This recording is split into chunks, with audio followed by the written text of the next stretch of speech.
देखिए, जनसुराज एक private company है। जी। शुरू से ही पूरा देश, बिहार, सब लोग जानते हैं कि प्राइवेट कंपनी चलाते थे। चुनाव जिताने का ठेका लेते थे। जेडीयू को भी शिकार करने के चक्कर में है बीजेपी। ऐसा नहीं है कि खैर सिर्फ आरजेडी को। छात्र अभी देख रहे हैं कि लगातार जितनी भी बहालियां हुई, सबका पेपर लीक हुआ है। जी। लाठी और गोली के बल पर जी। बिहार वासियों की सच्चाइयों को नहीं सुना जाता है, उसे दबाया जाता है। ये तो बहुत हम तो 2005 से ही लगातार देख रहे हैं। राष्ट्रीय जनता दल के वरिष्ठ नेता और गोपालगंज विधानसभा क्षेत्र के राष्ट्रीय जनता दल के पूर्व प्रत्याशी भाई मोहन कुमार गुप्ता जी आज मेरे साथ हैं और इनसे चर्चा करेंगे। पटना के शहर जमी पे जो भी छात्र नौजवानों का संगठन अगर शांतिपूर्ण ढंग से अपनी मांगों को लेकर के प्रदर्शन करता है तो बिहार की पुलिस और प्रशासन के लोग जो हैं उन लोगों के जिस्म पे लाठियां चटकाने लगते हैं। शांतिपूर्ण ढंग से प्रदर्शन करने वाले लोगों के ऊपर आखिर लाठियां क्यों चटकाई जाती हैं, यह प्रमुख मुद्दा है। इस पे बात करेंगे। बहुत स्वागत, बहुत वंदन। आपका भी बहुत बहुत धन्यवाद। पटना में पिछले दिनों भी आप देखे होंगे कुछ छात्र संगठन के लोग थे जो प्रदर्शन कर रहे थे अपनी मांगों के समर्थन में, पुलिस ने लाठी चलाया खूब जबरदस्त। ये तो हमेशा से हम लोग देखते आ रहे हैं कि लाठी और गोली के बल पर जी। बिहार वासियों की सच्चाइयों को नहीं सुना जाता है, उसे दबाया जाता है। ये तो बहुत हम तो 2005 से ही लगातार देख रहे हैं। जी।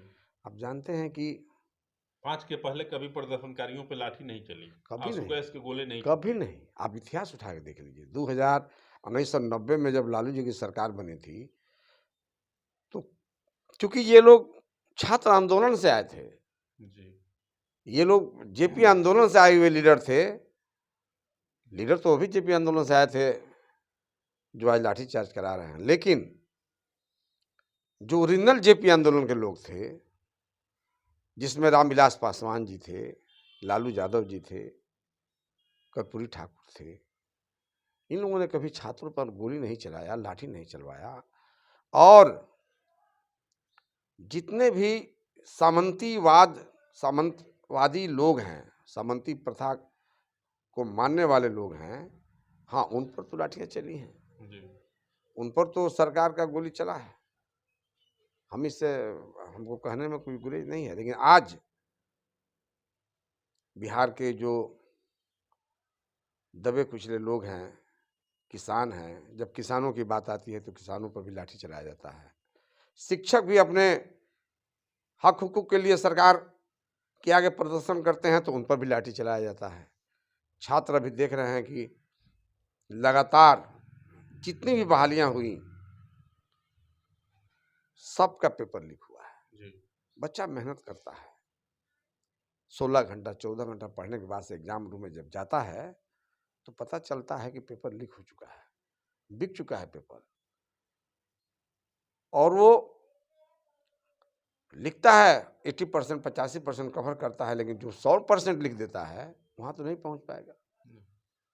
तो ये सारी बातें हैं। बहुत बुरी स्थिति है बिहार की, देश की भी बहुत बुरी स्थिति है। आप चौथा स्तंभ हैं, आप सबों को भी ईमानदारी से इस देश को बचाना होगा। आरक्षण को लेकर के भी बड़े हमलावर हैं आप लोग। सरकार पे कह रहे हैं कि डबल इंजन की सरकार जो है आरक्षण लागू करना नहीं चाहती है।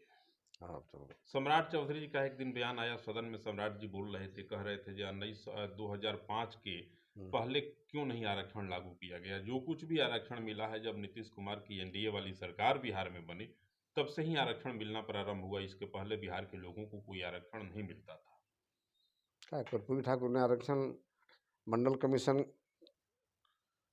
किसने लिखा? मंडल कमीशन का जो खाका तैयार किया किसने किया?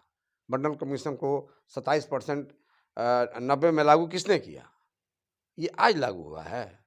अभी तो लागू हुआ था 65%, 27%, अन्य सब मिलाकर 50% था, जिसको 15% बढ़ाकर 65% किया था तेजस्वी यादव के नेतृत्व वाली सरकार ने। उप मुख्यमंत्री तेजस्वी यादव जी ने माननीय मुख्यमंत्री के साथ मिलकर आपने उसे समाप्त करने का काम किया। आप उस आरक्षण से क्यों भाग रही है भाजपा? नहीं, पहले एक बात का जवाब दें सम्राट चौधरी जी। आप पूरा बिहार और इतिहास जानता है कि सम्राट चौधरी के परिवार को राजनीति में लाने वाले कौन लोग हैं? कौन लोग हैं जिनको इन्हीं को एमपी बनाने वाले कौन लोग हैं? क्या उम्र का इनका था और क्या हुआ, ये कहानी आपसे छिपा हुआ नहीं है, पूरे बिहार से छिपा हुआ नहीं है। इसलिए ये जो बोलते हैं वो बीजेपी के लोगों को खुश करने के लिए बोलते हैं, ताकि हमारा जो है कुछ ना कुछ हमको पद वगैरह मिलता रहे, और इससे कुछ होने वाला नहीं है। पूरा देश जान रहा है कि आरक्षण समाप्त हो, इसके लिए पूरा बीजेपी सरकार लगी हुई है। उपचुनाव जो 4 सीटों पे उपचुनाव हुआ, बेलागंज, तरारी, इन चारों सीटों पे महागठबंधन की हार हो गई। इस पे क्या कहेंगे आप? देखिए वहाँ पर हमारी हार, पहले से हम कहीं जीते भी नहीं थे। एक मेरा सीट मात्र गया था, जिसको हम लोग हारे हैं। 3 सीट पर तो हम थे भी नहीं। जी।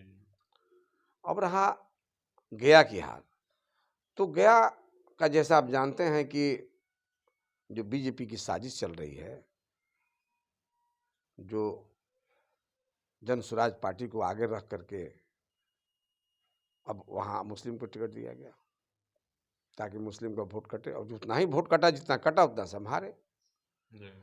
तो ये बीजेपी की साजिश, बीजेपी चाह भी रहा है ना कि बिहार में जो जेडीयू को भी शिकार करने के चक्कर में है बीजेपी। ऐसा नहीं है कि खैर से बाहर जेडीयू को, नीतीश जी को भी समझ में आएगा।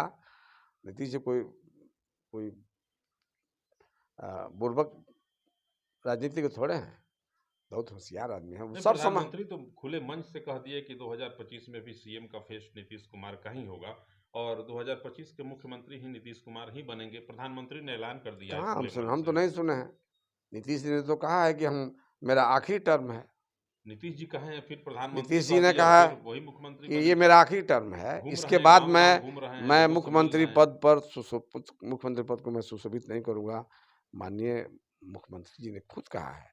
इसलिए अब ये लगातार महिलाओं से मिल रहे हैं, जिला-जिला में जा रहे हैं, आपके तेजस्वी जी कह भी रहे उसका हैं कारण जापानी बताए पैसा के नहीं कि जैसे अब बढ़ाया जा रहा है। प्रधानमंत्री जी भी मोदी जी भी चाह रहे हैं कि नीतीश जी कहीं ऐसा ना हो कि 2025 में उनको मुख्यमंत्री न बनने का तो उन्होंने ऐलान कर चुके हैं। कहीं हो सकता है कि तेजस्वी को अपना भविष्य मान करके उनको मुख्यमंत्री बनाने का काम कर दें। नतीजा होगा कि हमारी सरकार स्वतः चली जाएगी। राष्ट्रीय जनता दल के लोगों को लगता है कि फिर नीतीश जी आ जाएंगे साथ में। अब तो देख ही रहे हैं कि जिस हिसाब से पीछे आपने लगाया है जन स्वराज को, उस हिसाब से हमको लगता है कि अंदरूनी कुछ लहर चल रही है। प्रशांत किशोर बार बार तेजस्वी को क्यों घेरते हैं, बार बार तेजस्वी यादव को कहते हैं कि नौवीं फेल हैं। समाजवाद की बात करते हैं तेजस्वी, और समाजवाद का डिफिनीशन ही तेजस्वी को पता नहीं है। पहले ट्यूटर रख के पढ़ लें, ट्यूशन करके आए, तब हमसे समाजवाद पे बात करें तेजस्वी। देखिए जन स्वराज एक प्राइवेट कंपनी है जी। शुरू से ही। पूरा देश बिहार सब लोग जानते हैं कि प्राइवेट कंपनी चलाते थे,